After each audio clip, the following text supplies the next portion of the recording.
Assalamualaikum warahmatullahi wabarakatuh. Saya Faradifa Intan Bestari, mahasiswa dari UIN Sunan Ampel Surabaya, Prodi Bimbingan dan Konseling Islam, Fakultas Dakwah dan Komunikasi. Di sini saya akan membacakan surat dan hadis mengenai dakwah untuk memenuhi tugas sejarah dakwah dengan dosen pengampu Dr. Muhammad Rafi. Ayat pertama yang menjelaskan tentang dakwah terdapat dalam surat Ali Imran ayat 104 sebagai berikut. A'udzu billahi minasyaitonir rajim. Bismillahirrahmanirrahim. Wal takum minkum ummatun yad'una ilal khairi wa ya'muruna bil ma'rufi wa yanhauna 'anil munkar. Wa ulaika humul muflihun. Shadaqallahul azim. Artinya, dan hendaklah di antara kamu ada segolongan orang yang menyeru pada kebajikan, menyuruh berbuat yang ma'ruf dan mencegah dari perbuatan mungkar, dan mereka itulah orang-orang yang beruntung.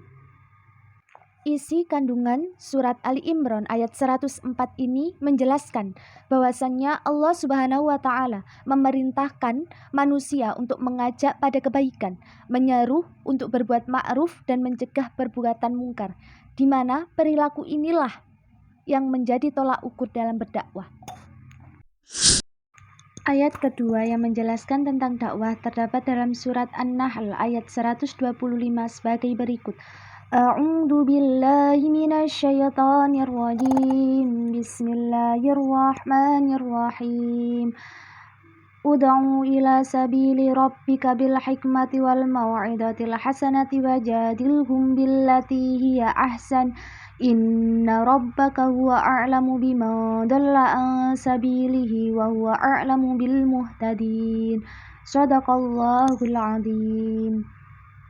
Artinya, serulah manusia kepada jalan Tuhanmu dengan hikmah dan pengajaran yang baik, dan berdebatlah dengan mereka dengan cara yang baik. Sesungguhnya Tuhanmu, dialah yang lebih mengetahui mana yang sesat dari jalannya, dan dialah yang lebih mengetahui siapa yang mendapatkan petunjuknya. Dalam firman Allah yang terdapat dalam surat An-Nahl ayat 125 ini memerintahkan Rasulullah Shallallahu Alaihi Wasallam untuk mengajak pada kebaikan dengan hikmah dan pengajaran yang baik.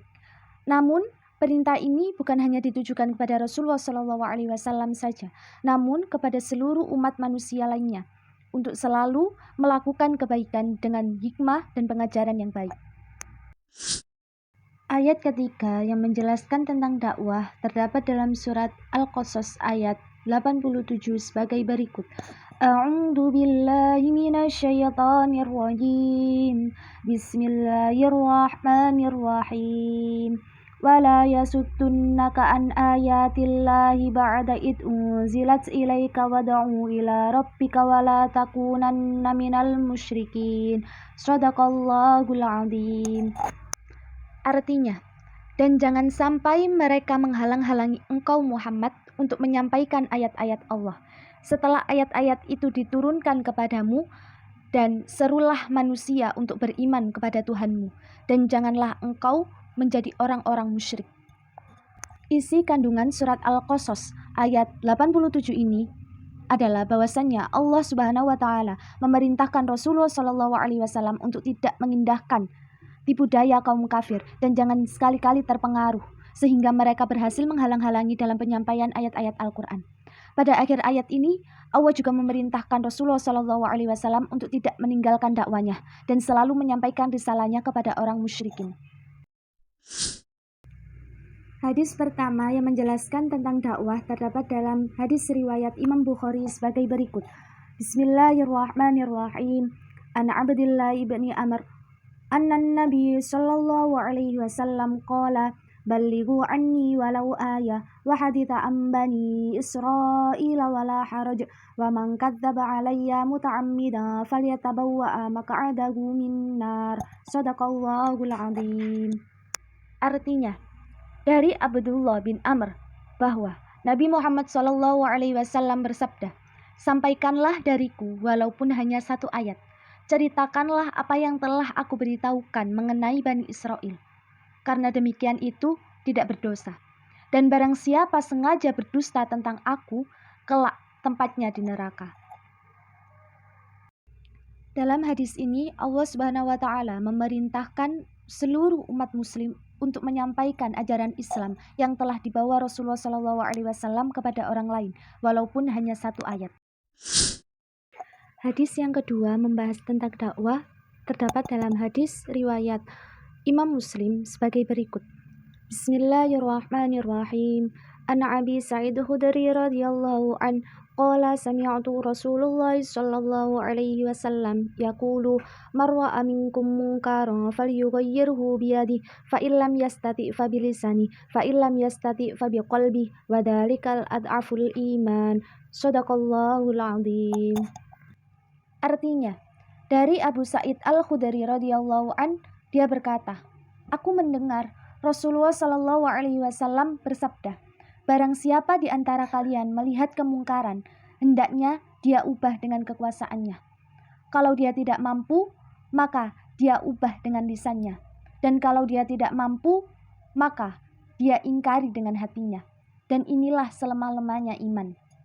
Pada hadis tersebut dijelaskan bahwa barang siapa yang bisa mencegah kemungkaran, maka hendaknya ia mencegahnya. Kemampuan ini dititik beratkan pada ilmu yang telah dimiliki. Maka seseorang tidak berhak melarang orang lain untuk melakukan sesuatu jika ia tidak memiliki landasan dalil. Hadis yang ketiga menjelaskan tentang dakwah, terdapat dalam hadis riwayat Imam Muslim sebagai berikut. Bismillahirrahmanirrahim. Man dalla ala khairin falahu mithlu ajri fa'ilih. Shadaqallahul azim. Artinya, barang siapa yang melakukan kepada suatu kebaikan, maka baginya pahala seperti orang melakukannya. Hadis tersebut sebagai hadis agung yang mengisyaratkan bahwa seseorang yang menunjukkan kepada orang lain tentang sebuah kebaikan, maka baginya pahala seperti orang yang melakukannya.